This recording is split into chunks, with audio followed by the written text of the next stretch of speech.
Hello there, gamers everywhere. I'm Swipin92, and let's get this video off right away.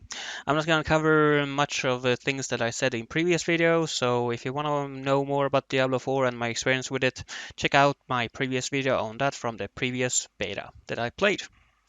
Now, let's start with talking about the remaining classes that I could not cover in the previous video because they did not exist. Well, they weren't available in that one.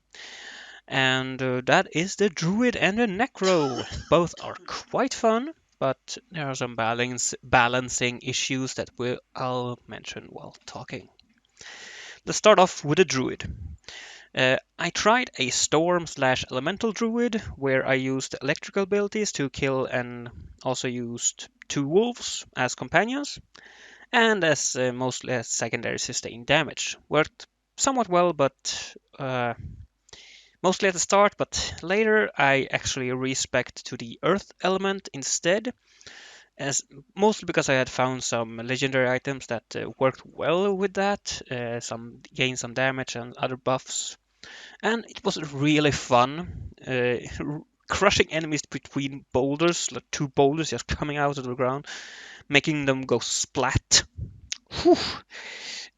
Very few things in life can compete with that. That was fun. I love the sound. The sound in this game is beautiful. Love splatting. Love the splat sound. Yes. Yes. But there was one problem with that build, so yeah, I actually respect because defensively I would recommend Cyclone Armor because it was the earth-based barrier that I first chose because I had an earth build. It feels half useless as it only blocks damage for 3 seconds or until the max damage amount that it blocks is reached, which is quite quickly. Now, Cyclone Armor, as I understand it, only blocked non-physical damage, but it still worked quite well, especially when upgrading with the slow when you activate it, and also the thing that makes it so that every 10 seconds it gets supercharged, and when you take damage you actually take 30% less damage for 2 seconds. Worked much better than the barrier, at least in my opinion. As I mentioned in previous video, bosses are a bit anti-melee, but yeah, my druid wasn't melee, but if my druid was melee, ouch. Because something like the game needs something like a damage reduction that Blizzard had in Diablo 3, where melee characters like Barbarian, Monk, and Crusader had a 30% damage reduction that was always active. Not that you really notice, but according to the game description or tips, it was there. So enemies, elites, and bosses, they did some crazy damage on me when I was playing the druid. The Cyclone Armor did negate some of that and made it much better, but still. I wish I had taken the time to test a werewolf or bear build though with a guild with the druid. I heard they were quite good, and also because that might have helped survivability a little bit. I don't know. Maybe. Let's get over to the next class. The Necromancer is fun. Really fun, actually. It's really nice and fun, but I think we're gonna see a nerf coming to that one because wee, it's a bit OP. Even right at the start, as you can summon actually 4 skeletons right at the start. You can summon 4 skeletons right at the get-go. The only downside is that you need a corpse. That's easy enough. There's a passive ability, or not a passive ability, or a basic ability that you attack enemies with, and it will spawn a corpse. Or you can just kill the enemy with a ability, and there's a corpse. Now, the skeletons are quite tanky as well, surprisingly tanky as well, actually, and can take a lot of damage. Unfortunately, you can't command your skeletons to attack a specific target, but considering the damage you can do with a skeleton build, it's no big issue, especially when you reach level 15 and you can summon mages. Skeletal mages will uh, really up the ante, and this is with the same ability as the skeleton warriors that you start with. So you don't have to equip a secondary summoning ability.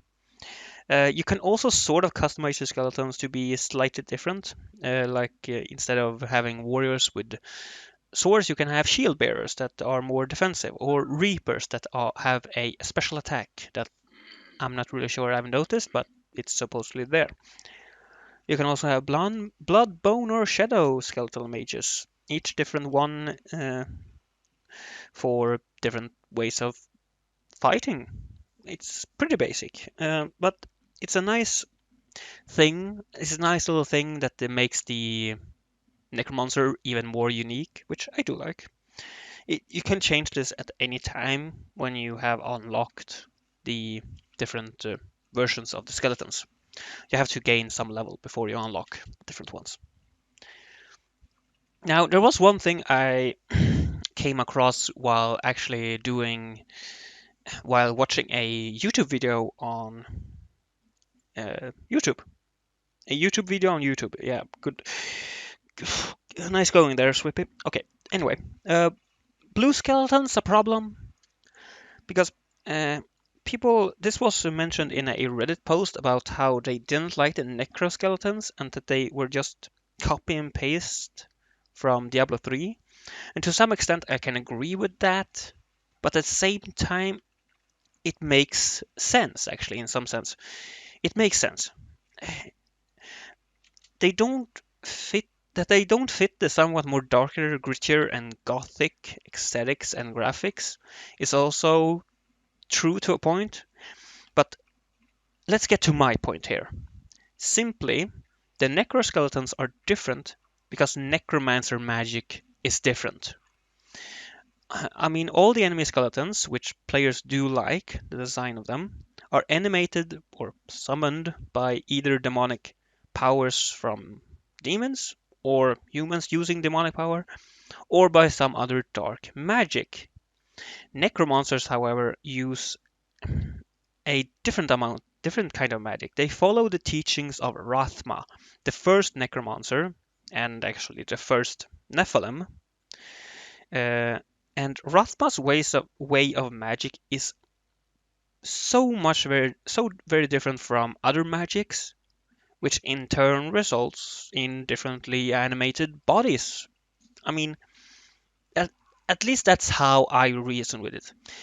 Now, with that said, whether Blizzard remakes the skeletons or redesign them or not doesn't matter to me. I still love the class, and it's really well made, a little bit OP, but well made, and I really like it. The design of them, the design of the abilities, mwah, really good, really good. Let's go over some new findings that I have found while playing the game. Well, this time around. Because I did find some new things, which was quite interesting. Let's go with the first one. I did mention this in my previous Diablo beta video, where I did talk about the silent chests. They needed a whispering key, and they are quite easy to find actually, because you don't need to find them. You can just buy them. Just go to this vendor in the main town, Kyovashad, and buy a key for obols. This is a special vendor that I can't remember the name of, but they sell random stuff like Kadala does in Diablo 3.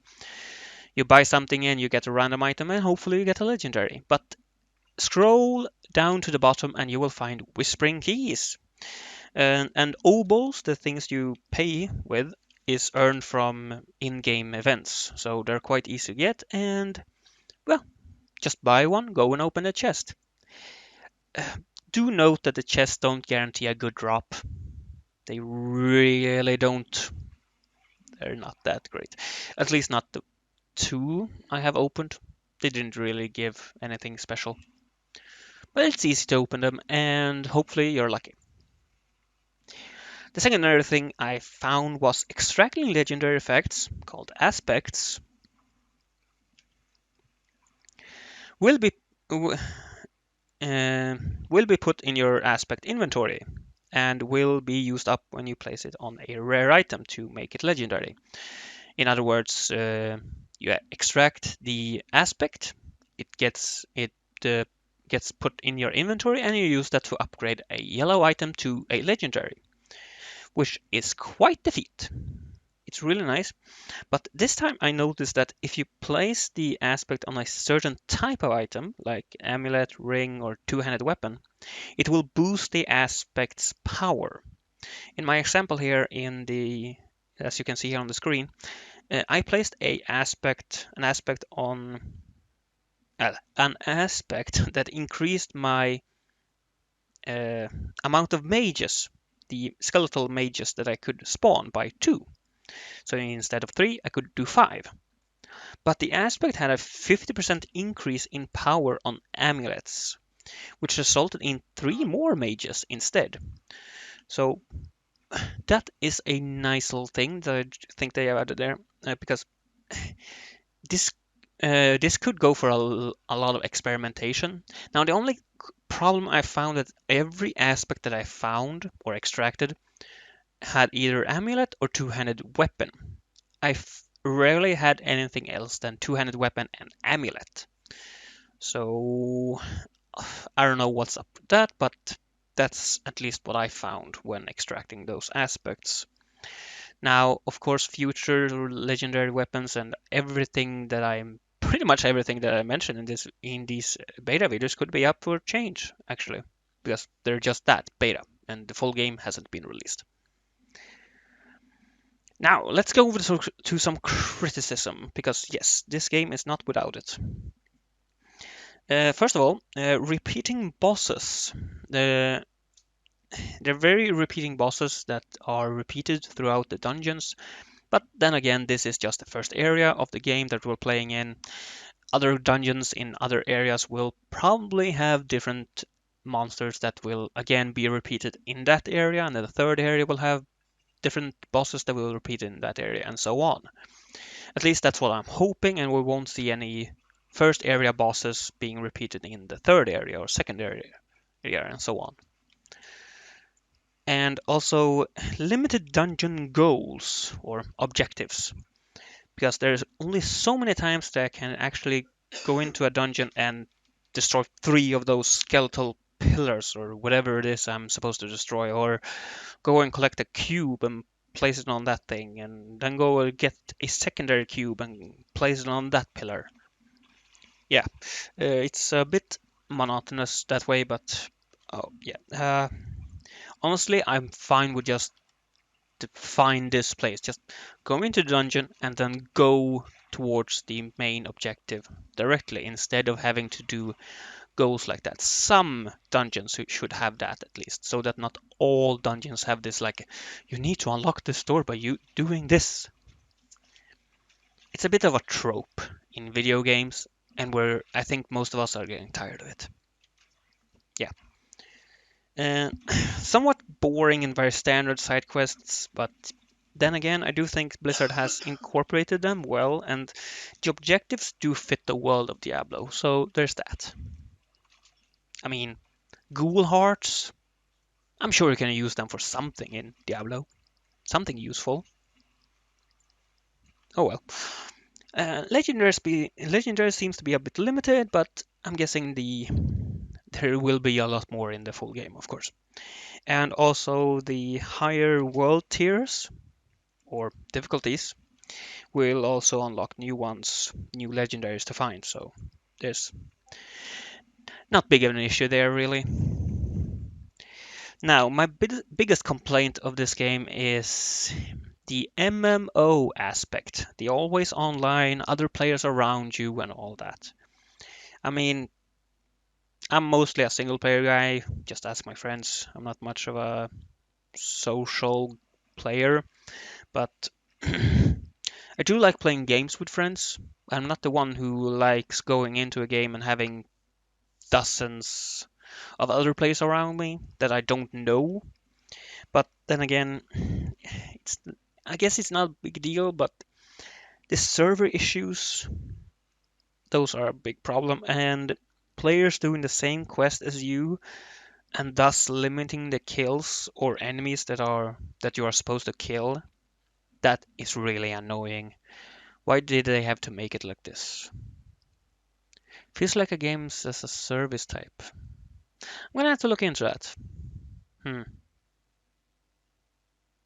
Oh well, all in all, I do look forward to the full game release, mostly because of the story, because I'm very intrigued by the story. I mean, intrigued to see what Diablo 4 will add to the lore. I'm a real lore guy when it comes to Diablo. And what else can I say? Well, the classes are well made, but balancing issues. Barb feels the most underwhelming, but I would say that about just about every barbarian in every Diablo game. Oh well, that's my take on the Diablo 4 beta. What are your thoughts? Have you played the beta? Did you try it? Put your thoughts down in the comments. I've been Swippy92. Have a great life, and I hope to see you in future videos. Bye bye.